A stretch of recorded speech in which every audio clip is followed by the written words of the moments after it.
My name is Heidi Theiss, and I'm a city councilwoman in League City, Texas, and I am here to emphasize that the reason these grassroots leaders are here today is called a final constitutional remedy to what we believe and what we all acknowledge to be a crisis. We are calling upon our state leadership to step up into the role for which they were elected, and that is the safety, health, and security of our beloved state of Texas, which we now know to be in imminent danger.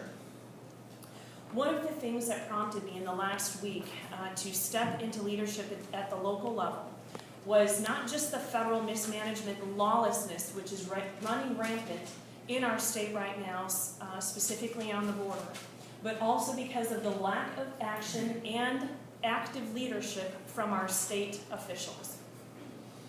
We cannot trust the federal government to get this crisis right because they are not only encouraging it, they are exacerbating the problem. Nor should we, as free men and women of Texas, be forced to bear the brunt of this burden of the crisis that they've created and have exacerbated through their subsequent mismanagement.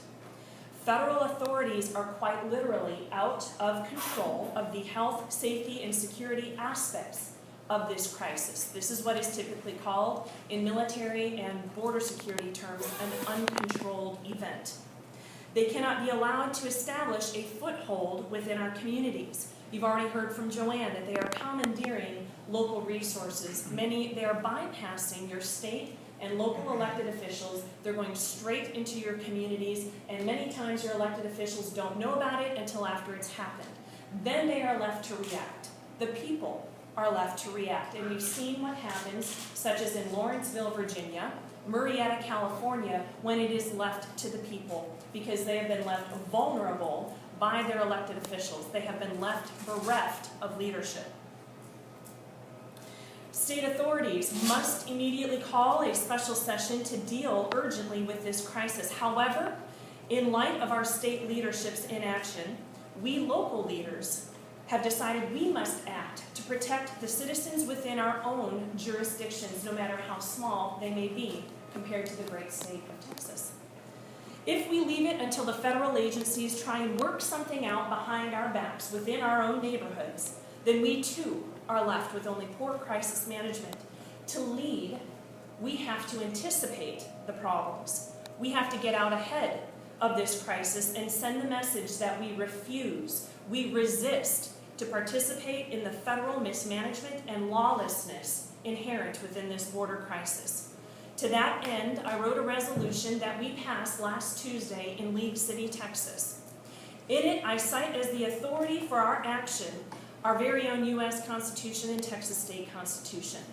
Whereas the citizens of League City, Texas recognize their duty as law-abiding citizens to act in accordance with the U.S. Constitution and the Texas Constitution, and agree that our right to life, liberty, and property shall not be infringed, and whereas the federal government has failed to protect the homeland, our country, in accordance with Article 1, Section 8 of the U.S. Constitution, Texans, we, the people, have the right and obligation to protect our citizens in accordance with Article 1, Section 1 of the Texas Constitution.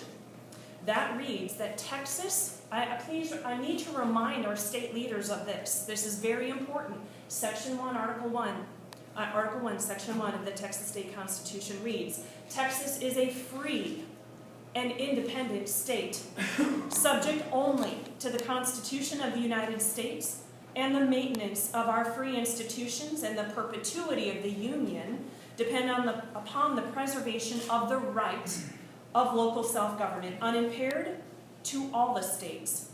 That is further supported by Article 1, Section 29 of the Texas Constitution. To guard against transgressions of the high powers herein designated, we declare that everything in the Texas Bill of Rights is accepted out of the general powers of government and shall forever remain inviolable, and all laws contrary thereto or to the following provisions shall be void. From there, we determined, and as the rest of the experts on this panel will attest to today, we know that what the problems are that are threatening the health, safety, and security, and therefore we have resolved to not participate in the lawlessness of these federal agencies. All agencies of our city are hereby instructed to refuse requests or directives by federal agencies to permit or establish any facility for the purposes of processing, housing, or detaining any illegal aliens designated as refugee or otherwise. To do as such is a federal felony. Our feds are not going to prosecute themselves for breaking their laws, but we have no such protections, local government, nonprofit institutions, or as individuals. We, in League City, and we, the free people of Texas, still are a people of laws. And we require that our state institutions, our state leadership, invoke the rights of sovereignty of our state, declare an imminent danger, and protect the health, safety, and security of our citizens. Our expectations are high, but they must be in order to combat this crisis. So to do so, and to encourage, not to encourage, to demand that our state leadership step into the role for which they were elected and which we as free men and women of Texas expect. I'd like to read these words to you from Frederick Douglass in 1857. Those who profess to favor freedom and yet deprecate agitation, such as you might be hearing today, we the people, agitating for the cause of liberty, for the cause of our livelihoods, for the health and safety of our children and our seniors. They are men who want crops without plowing up the ground. They want rain without thunder and lightning. They want the ocean without the awful roar of its waters. This struggle may be a moral one, or it may be a physical one, or it may be both moral and physical, but it must be a struggle. This will not be easy, Governor Perry, but you are required to answer to the will of the people. Power concedes nothing without a demand. It never did and it never will. Find out just what people will submit to, and you have found out the exact amount of injustice and wrong which will be imposed upon them. And these will continue until they are resisted with either words, as we are doing today, or blows, or with both. The limits of tyrants, the limit of tyranny, is prescribed by the endurance of those whom they oppress. As a free woman of Texas, as a local elected leader in League City, Texas, I hereby declare my resistance to the tyranny of the federal government, and I demand that our state officials step into their leadership role and declare the sovereignty and the security of Texas.